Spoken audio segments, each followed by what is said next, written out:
You know that feeling when you go back to a place you used to know and it's just not quite how you remember it, and maybe you're not quite the same person either? Well, that's exactly what we're diving into today, a journey back to Bali, seeing a familiar place with brand new eyes. And we're not talking about a short trip away. We're talking about 17 years, a 17-year gap. Just think about how much can change in nearly 2 decades, not just a place, but a person. That's the real backdrop for this whole story. In this quote, man, it just perfectly captures that feeling when he first lands. It's that strange, disorienting cocktail of nostalgia mixed with total newness. How can a place be so different, yet so familiar? It's that bizarre feeling of being a foreigner in a place you thought you knew. Okay, so here's our game plan. We'll kick things off with that initial return, then explore the 2 different worlds of Kuta and Ubud. After that, we'll meet up with some old friends on completely different life paths, check out the food scene, and then wrap it all up with the big question: is Bali's paradise really for everybody? Now let's throw another layer on top of this. This wasn't just any trip back to Bali. This was his first trip anywhere after 2 long years of being locked down by the pandemic. So you can just imagine, the anticipation was through the roof. But that dreamy post-COVID vacation quickly slammed into reality. The airport felt kinda subpar, for a huge tourist spot. The excitement started to fizzle out during a super long wait for his bags, and then the classic traveler's nightmare: the local SIM card just would not work. So yeah, it was a pretty bumpy landing that popped that bubble of a perfect, easy trip right away. Okay, so once he's out of the airport, the real adventure starts. And right away, we get to see the 2 faces of Bali. He hits up 2 famous but totally opposite spots: the buzzing, high-energy Kuta and the quiet, spiritual heart of the island, Ubud.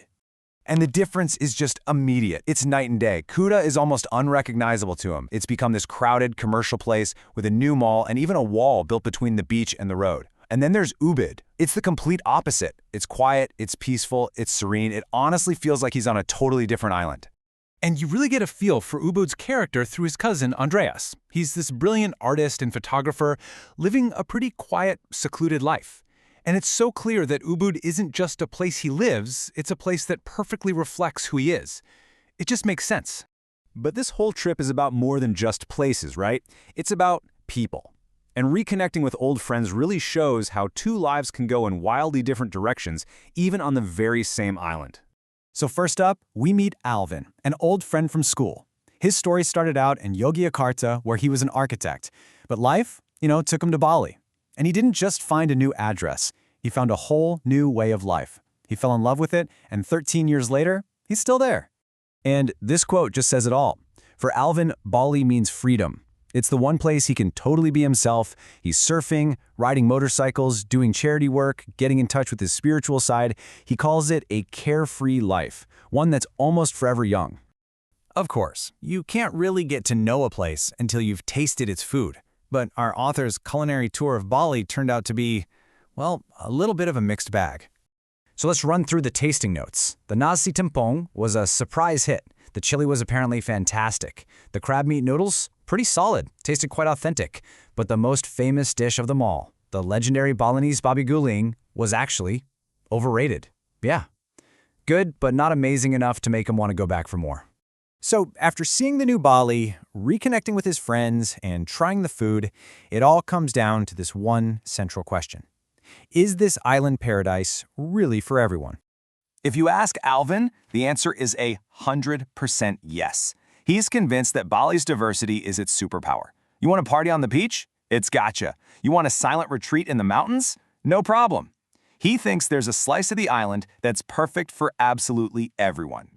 But then we get our author's totally honest take. His final feeling as he's flying away isn't sadness about leaving, it's relief.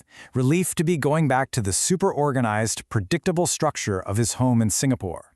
He realizes that carefree Bali lifestyle, the very thing his friend loves so much, it's just not for him. And this is really the heart of it all. He's truly happy that his friend and his cousin have found their perfect place. He sees how fulfilled they are. But at the same time, he knows with absolute certainty that one person's paradise isn't always someone else's. Which leaves us with this final thought to chew on.